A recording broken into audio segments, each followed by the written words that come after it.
오늘도 이 자리에 임재하셔서 우리에게 은혜 주시는 좋으신 하나님께 박수로 감사합니다. 감사합니다. 여러분, 이 세상을 살아가면서 모든 만물은 생명을 유지하기 위해서 꼭 필요한 것이 있습니다. 그것은 빛일 것입니다. 이 빛이 없으면 잠깐 살 수는 있을지 모르지만 온 생물계는 결국은 멸망하게 될 것입니다. 이 빛은 참으로 소중한 것입니다. 이 태양빛을 우리가 날마다 받으면서 살기 때문에 별로 그렇게 특별하게 느끼지 못할지 모르지만 이 빛이 비춘다는 것은 매일 주시는 하나님의 선하심의 표현인 것입니다. 그래서 마태복음 5장 45절에 보면 이같이 한즉 하늘에 계신 너희 아버지의 아들이 되리니 이는 하나님이 그 해를 악인과 선인에게 비추게 하시며 비를 의로운 자와 불의한 자에게 내리우심이니라. 그러니까 이 사실은 물질계뿐 아니라 바로 영적인 면에서도 똑같이 적용되고 있는 것입니다. 하나님께서는 이 세상을 바라보실 때 어두운 세상, 바로 죄악에 관영한 이 어두운 세상이라고 말씀을 하고 있습니다. 특별히 이 세상에 태어난 모든 사람들은 저마다 빛이 없는 어둠에 살다가 결국은 생명을 얻지 못하면 어둠 가운데 멸망을 당할 수밖에 없는 것입니다. 이 빛은 참으로 소중한 것입니다. 바로 이 어두운 세상을 밝히기 위해서 오신 분이 바로 빛 대신 예수 그리스도이신 것입니다. 그래서 오늘 이 본문 말씀을 보면 예수님께서 자신에 대해서 이렇게 놀라운 선언을 하고 계십니다. 나는 세상의 빛이다. I'm the light of the world. 예수님께서 light, A light이라고 하지 않고 the light이라고 이렇게 말씀을 하시는 것은 많은 빛 가운데 하나의 빛이 아니고 그 빛, only, 바로 유일한 빛이 바로 예수 그리스도시라는 말씀입니다. 그러니까 이 세상을 밝힐 수 있는, 이 어둠을 몰아내고 이 세상을 밝힐 수 있는 빛이 바로 예수 그리스도. 그 빛을 받아야 이 세상은 생명을 얻을 수 있는 줄로 믿습니다. 저는 오늘 이 말씀을 통해서 이 어두워가는 세상 가운데 빛 대신 예수 그리스도를 만나고 바로 하나님의 자녀들이 그 빛 가운데 거하며 바로 이 어두운 세상에 빛을 비추면서 살 수 있는 이 빛의 자녀로 사는 이런 삶이 되기를 원하는 것입니다. 오늘 이 말씀을 들으시면서 여러분 모두가 빛 대신 주님을 만나기를 예수 이름으로 축원합니다. 그 빛 대신 예수 그리스도를 만나야 바로 빛된 삶이 될 수 있는 거예요. 그리고 그 빛이 임해야 어둠이 물러가게 돼 있습니다. 그 빛, 오늘 우리 예수님은 나는 세상의 빛이다 라고 선언하셨는데 그 세상의 빛이라는 말씀의 의미는 무엇인가? 첫째는 바로 예수님은 생명의 빛이십니다.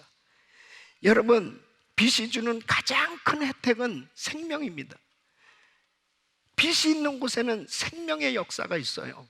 바로 우리 예수님께서 이 땅에 오셔서 병자들도 고쳐주셨고 또 정말 그 소외되고 낙심하고 좌절해 있는 사람들을 위로해 주시기도 하고 여러 가지 그 백성들을 자유케 하고 해방시켜 주시는 그런 은혜도 베풀어 주셨지만 정말 우리 주님께서 이 땅에 오신 궁극적인 목적은 바로 영생을 주시기 위함인 것입니다. 바로 이 생명의 빛, 이 생명의 빛을 주시기 위한 거예요. 그러므로 이 생명의 빛을 받은 사람마다 살아나는 역사가 일어나게 되는 것입니다. 특히 오늘 이 말씀은 우리 예수님께서 초막절 기간 예루살렘 성전에서 하신 말씀입니다. 이스라엘 백성들이 초막절을 지키게 되면 두 가지 특별한 행사를 하게 됩니다. 그 두 가지 의식이 있는데, 그 첫 번째는 광야를 지내오는 동안 먹을 물이 없어 기갈에 시달릴 때 하나님께서 반석에서 샘이 솟아나게 하신 것을 기념하는 이 물 깃는 행사를 합니다. 또 한 가지는 여인의 뜰, 바로 여자들이 기도하는 장소에서 4개의 황금 촛대에 불을 밝히는 이런 의식을 해요. 그러니까 이스라엘 백성들이 광야에서 방황을 할 때에 바로 그들을 구름기둥, 불기둥으로 인도하셨던 그 하나님, 먹을 물이 없을 때 반석에서 생수를 내게 하신 그 하나님을 기억하는 이런 의식을 하게 되는 것입니다. 이것은 하나님의 은혜를 기억하는 것입니다. 그러면서 그 황금 촛대에 불을 밝히는 것을 보시면서 우리 예수님께서는 나는 세상의 빛이다 라고 말씀하시는 것입니다. 다시 말씀드리면 우리 예수님은 이스라엘을 인도하신 그 불기둥처럼 하나님의 백성들을 이 사망의 위험에서 보호하고 인도하는, 생명을 주는 빛으로 이 땅에 오셨음을 알리는 것입니다. 그런데 우리 예수님께서 이 땅에 생명의 빛으로 오셨지만 사람들은 알지 못했습니다. 그 생명의 빛을 깨닫지 못했습니다. 요한복음 1장 4절로 5절에 보면 그 안에 생명이 있었으니 이 생명은 사람들의 빛이라. 빛이 어둠에 비추되 어둠이 깨닫지 못하더라. 요한복음 1장 9절로 10절 보면 참 빛 곧 세상에 와서 각 사람에 비치는 빛이 있었나니 그가 세상에 계셨으며 세상은 그로 말미암아 지은 바 되었으되 세상이 그를 알지 못하였고, 알지 못했다고 그랬어요. 자, 왜 알지 못했을까요? 여러분, 소경된 자는 빛을 볼 수가 없습니다. 이렇게 빛이 지금 비추고 있지만은 소경된 자는 그 눈을 가리고 있는 이 어두운 가운데 빛을 볼 수가 없는 거예요. 이와 마찬가지로 바로 영적으로 소경된 사람들에게는 진리 대신 예수님께서 그 앞에 와 있지만 바로 그분을 알 수가 없었던 것입니다. 요한복음 1장 11절로 12절 보면은 자기 땅에 오매 자기 백성이 영접치 아니하였다고 말씀하고 있습니다. 그러니까 영접할 수 없었던 이유가 뭐냐? 바로 영적으로 소경됐기 때문에, 어둠 가운데 있었기 때문에 전혀 이해할 수가 없는, 전혀 깨달을 수가 없는 것입니다. 요한복음 9장 39절에 보면 예수께서 가라사대 내가 심판하러 이 세상에 왔으니 보지 못하는 자들은 보게 하고 보는 자들은 소경되게 하려 함이라.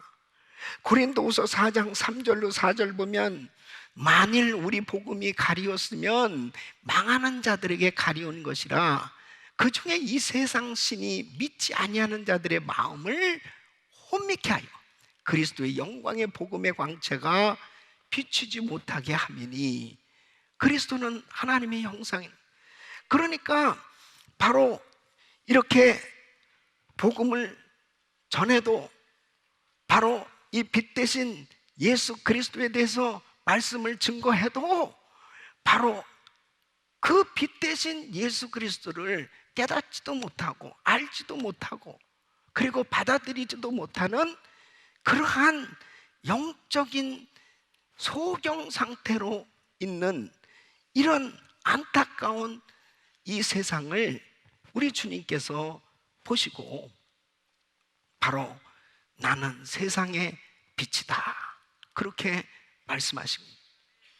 이 세상의 빛, 이 생명의 빛으로 오신 예수님을 영접할 때 바로 어둠이 물러가고 영적인 소경에서 눈이 띄어지고 그 밝은 영적인 세계가 열려지게 되는 줄로 믿습니다.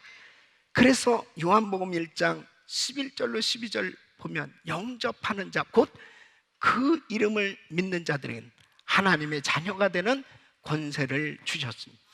그러니까 영접하는 그 순간에 빛 대신 생명의 빛이 내게 임하는 것입니다. 그 전까지는 전혀 알 수가 없이 그냥 영적인 소경으로 살아갔을 때 답답한 거죠. 이 영적인 소경일 때는 전혀 깨닫지를 못하는 것입니다. 사도 바울도 마찬가지예요.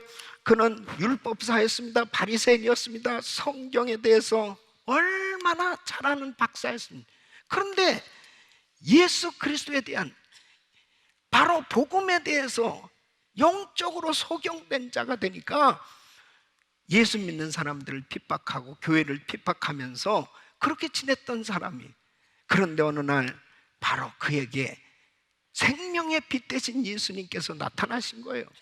그리고 그 바울을 만나 주셨을 때 이 소경되었던 바울이 이제 영적인 눈이 열려져서 보니, 와, 예수가 그리스도시요, 예수가 하나님의 아들이시요, 예수가 구원자시란 이 사실이 깨달아졌을 때 그는 죽기까지, 순교하기까지 이 복음을 땅끝까지 전하기 위해서 예수가 그리스도라고 바로 생명의 빛 대신 이 복음을 증거한 줄로 믿습니다. 여러분, 정말 주님께 감사한 것은 뭐냐면, 정말 이 빛 대신 예수 그리스도, 이분이 만일 이 땅에 오시지 않았다면, 그리고 그분을 만나지 못했다면 얼마나 어둠 가운데 살다가 영원히 저주받아 지옥에 갈 수밖에 없는 그런 인생이지 않냐 말이에요. 만일 오늘 이 말씀을 듣는 여러분들 가운데 영적인 눈이 열려져서 빛 대신 주님과 교제할 수 있는 삶이 되고 있다면 감사하시길 바랍니다. 찬양하시길 바랍니다. 그러나 아직도 이 빛 대신 예수 그리스도를 만나지 못하고 지금도 어두운 가운데 계신 분이 있다면 오늘 이 빛 대신 그리스도, 이 진리의 빛 대신 생명의 빛이 되시는 예수님을 영접하시길 바랍니다. 그래서 우리는 전도하면서 정말 중보기도가 많이 필요한 게 뭐냐면, 이 혼미케 하는 이 악한 영들이 그렇게 믿지 못하도록 방해하는 거예요. 오늘도 교회 나오려고 그러는데도 자꾸 방해하는 그런 일들이 생겨질 수 있어요. 그리고 좀 예수 좀 믿고 신앙생활 좀 해보려고 그러면 자꾸 방해하는 이런 일들이 생겨질 수가 있습니다. 빛 대신 주님을 만나면, 생명의 빛으로 충만함을 받으면 이제 그 어둠의 세력이 물러가고 내가 어디서 와서 왜 살며 어디로 가는지가 정확하게 깨달아지면서 이제 확신에 찬 천국을 향한 삶이 되는 줄로 믿습니다. 여러분, 우리는 빛 가운데 거하기 위해서 이 주님께서 부어주시는 이 주님의 빛을 듬뿍 받고 푸른 나무처럼 늘 생명이 충만하고 열매 맺는 아름다운 신앙생활이 돼야 될 줄로 믿습니다. 두 번째는 예수님은 진리의 빛이십니다. 하나님께서 보실 때 이 세상은 어두운 세상이에요. 영적으로 어둡고 윤리적으로 어둡습니다. 여러분, 지금 이 성전 안이 만일 정전이 됐다고 한번 생각해 보세요. 그러면 누가 누군지를 분간이 안 되죠. 좌우가 분간이 안 됩니다. 그럴 거예요. 마찬가지로 이 죄악에 관영한 이 세상, 점점 말세는 이 죄로 인해서 이 세상이 점점 어두워져 갈 것을 우리 주님이 알려주셨습니다. 일찍이 이사야 선지자는 이 부분에 대해서 이렇게 말씀합니다. 이사야서 5장 20절 보면, 악을 선하다 하며 선을 악하다 하며 흑암으로 광명을 삼음, 광명으로 흑암을 삼음, 쓴 것으로 단 것을 삼음, 단 것으로 쓴 것을 삼는 그들은 화 있을진저 그랬습니다.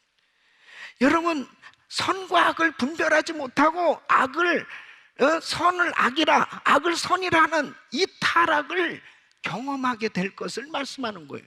여러분, 이사야 선지자의 이 말씀이 우리가 사는 오늘날 그대로 이루어지고 있습니다. 과거에는 너무 부끄러워서 감히 이런 죄를 지으면서 산다라고 하는 것이 사람들에게 드러날까 봐 너무너무 두려워하던 그런 죄들이 지금은 버젓이 합법화가 되는 거예요. 무엇으로 이것이 악하냐 선하냐가 분별이 될 수 있느냐? 진리의 빛이 임해야 되는 것입니다. 바로 예수 그리스도만이 진정한 진리인 줄로 믿습니다.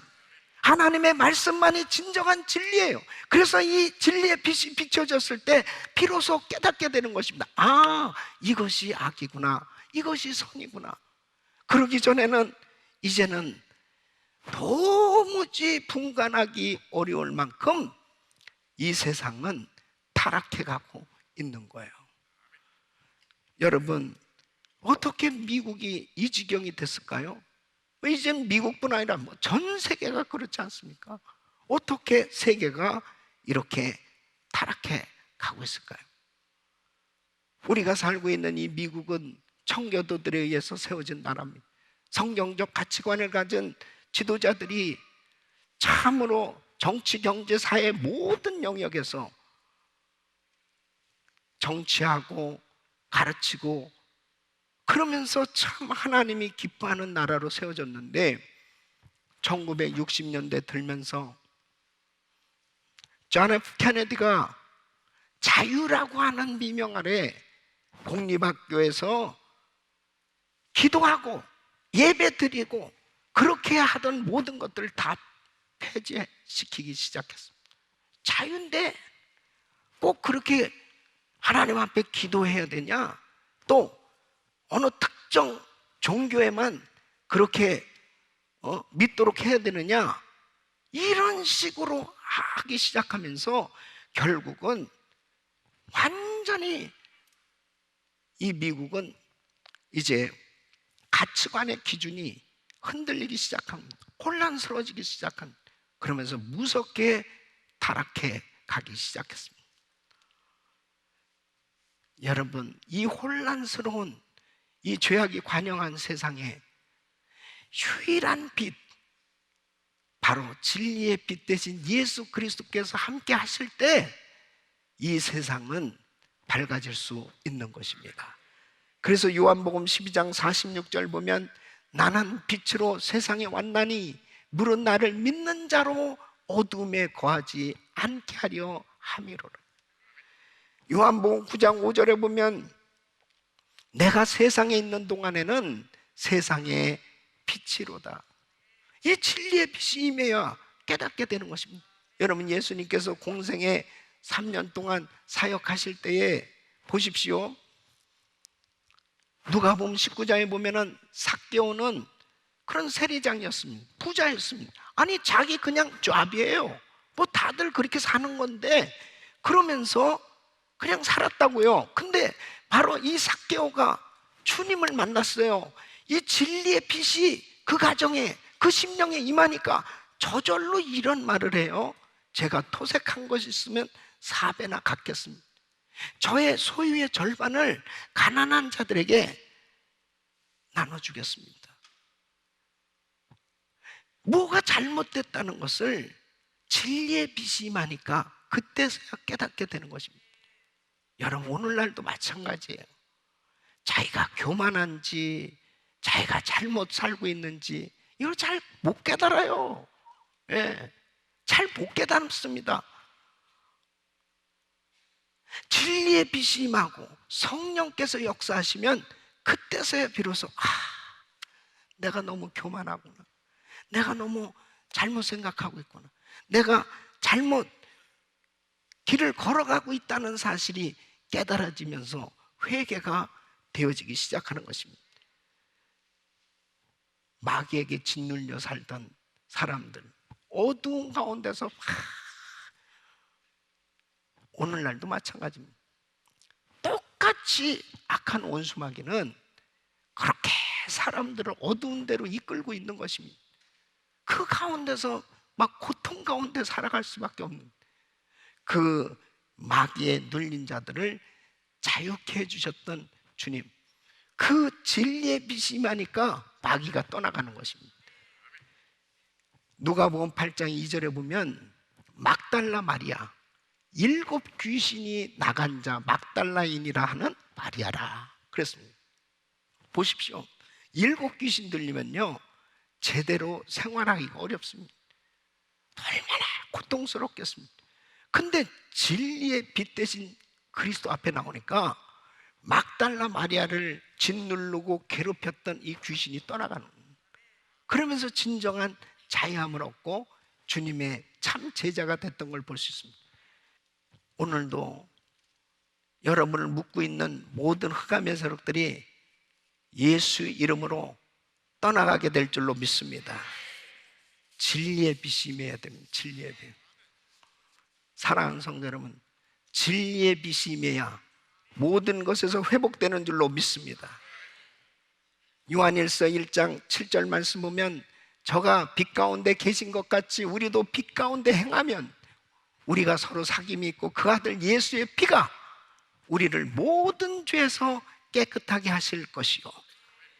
여러분, 빛 대신 예수 그리스도 바로 그 진리의 빛으로 충만함을 받아서 모든 것이 회복되어지는 역사가 일어나기를 축원합니다. 세 번째는 예수님은 빛의 자녀들을 통해서 세상에 비추시는 빛이십니다. 빛 대신 예수님께서 부활 승천하셔서 하나님 우편에 앉으시고 성령으로 이 자리에 임재 계세요. 바로 이 땅에 우리 예수님께서 세워주신, 남겨주신 것이 바로 교회입니다. 여러분, 교회를 통해서 이 어두운 세상을 비추는 등불로 우리 하나님께서는 지금도 역사하고 계신 거예요. 마태복음 5장 14절로 15절 보면 너희는 세상의 빛이라 산 위에 있는 동네가 숨기우지 못할 것이요 사람이 등불을 켜서 말 아래 두지 아니하고 등경 위에 두나니 이러므로 집안 모든 사람에게 비추느니라. 주님의 몸된 교회는 지상에서 주님의 빛을 이 세상에 비추고 있는 것입니다. 우리는 빛을 비추는 하나님의 자녀들이에요. 그러므로 이 땅에 유일한 소망이 있다면 그것은 바로 빛 대신 예수 그리스도를 믿는 성도, 바로 교회인 줄 믿으시기 바랍니다. 교회가 이 세상의 유일한 소망이에요. 방이 어두우면 어둠을 탓하지 아니하고 그 방 안에 있는 스위치를 찾는 거죠. 스위치를 켜면은 바로 방 안에 불이 들어와요. 그런데 스위치를 켜도 아직 어둡다면은 뭐가 문제예요? 빛을 탓할 것이 아니고 바로 전구가 고장이 났구나, 전구가 고장이 났구나, 그걸 알 수 있잖아요. 자, 그렇다면 이 세상을 밝히는 바로 주님께서 교회를 통해서 이 세상의 빛을 비추고 계신데, 교회가 이렇게 많음에도 불구하고 이 세상이 계속 어둡다면 뭐가 문제예요? 세상이 문제가 아니고 교회가 고장났구나, 성도가 고장났구나. 바로 그 어둠의 이유를 세상에서 찾을 것이 아니고 교회에서 찾아야 된다는 말씀이에요. 다시 말씀드리면 너희는 세상의 빛이라고 말씀하셨는데, 만일 빛을 비추는 이 빛이 역할이 제대로 되지 않으면 세상은 여전히 어두운 거예요. 그러므로 바로 이 세상을 비추는 이 빛의 역할을 감당할 교회가 빛된 역할이 되지 못하면 철저히 하나님 앞에 회개해야 되는 것입니다. 하나님 앞에 더욱더 이 빛의 역할을 감당하기 위해서 거룩함을 유지할 수 있도록, 거룩하신 성령님이 마음껏 역사하실 수 있도록 우리는 철저히 회개할 때 주님께서 빛으로 강력하게 이 세상에 빛을 비출 수 있도록 역사하실 줄로 믿습니다. 그것이 바로 부흥 아니겠습니까? 그것이 부흥입니다. 그래서 전 세계에 일어난 부흥의 공통점은 전부가 회개할 때, 죄를 회개할 때 하나님께서 강력한 부흥을 주셨습니다. 평양에 부흥이 임했을 때도 길선주 장로님이 일어나서 자기의 죄를 공개적으로 회개하면서 하나님 앞에 회개할 때 강력한 빛으로 역사해 주셨던 것입니다. 사랑하는 성도 여러분, 지금은 바로 교회가 철저히 하나님 앞에 회개하며 빛의 역할을 감당할 수 있도록 성령님이 강력하게 쓰실 수 있는 거룩함이 회복되어야 될 줄로 믿습니다. 그래야 주님이 쓰실 수가 있습니다. 성령님께서 마음껏 쓰실 수 있는 교회, 성령님께서 마음껏 나를 통해서 역사하실 수 있도록 하나님 앞에 끊임없이 회개하고 거룩함을 유지할 때 빛 대신 우리 주님의 그 놀라운 역사가 세상을 향해서 빛을 비출 수 있도록 축복의 통로로, 빛의 통로로 사용하실 줄로 믿습니다. 사랑하는 성도 여러분, 내가 주님을 만나면, 빛 대신 주님을 만나면 바로 나의 어두웠던 과거조차도 이제 빛 대신 주님의 은혜로 위대한 간증으로 하나님 앞에 쓰임받게 되는 줄로 믿습니다. 에베소서 5장 8절 보면 너희가 전에는 어둠이더니 이제는 주 안에서 빛이라, 빛의 자녀들처럼 행하라. 우리는 이제 이 세상을 향해서 이 빛을 바라는 그런 빛의 자녀로 살아야 되는 것입니다. 그래서 이 빛은 그냥 내가 빛을 비춰야지 그렇게 애를 쓴다고 되는 게 아니고 그냥 빛이 들어가면 어둠은 사라지게 돼 있습니다. 사랑하는 성도 여러분, 빛을 비추는 삶으로 우리를 부르셨어요. 할 일이 얼마나 많은지 모릅니다. 정말 우리를 통해서 하나님께서 계속해서 빛을 비추는 그 어두운 가운데 있는, 너무나 고통 가운데 있는, 신음하고 있는, 주를 알지 못하고 사는 많은 사람들, 사랑하는 성도 여러분, 바로 교회의 사명, 저와 우리 성도님들의 사명은 빛의 자녀로 사는 것입니다. 우리 주변에도 또 아직도 지금 고통 가운데 있는 많은 분들이 있습니다. 여러분, 바로 복음의 빛, 그 주님 앞에 나오기만 하면, 우리 주님의 그 사랑의 빛으로 비춤을 받기만 하면, 생명의 빛을 영접하기만 하면 진정한 자유함을 누릴 수 있고 그 어두운 세력이 떠나가고 하나님의 놀라운 빛 가운데 복된 삶이 될 줄로 믿습니다. 우리 사랑하는 성도 여러분, 이사야서 60장 1절 말씀입니다. 일어나라, 빛을 발하라. 이는 내 빛이 이르렀고 여호와의 영광이 내 위에 임하였음이니라. 이제 우리는 더욱더 이 세상을 향해서 빛을 발하는 아름다운 교회, 귀한 성도들 되시기를 예수 이름으로 축원합니다.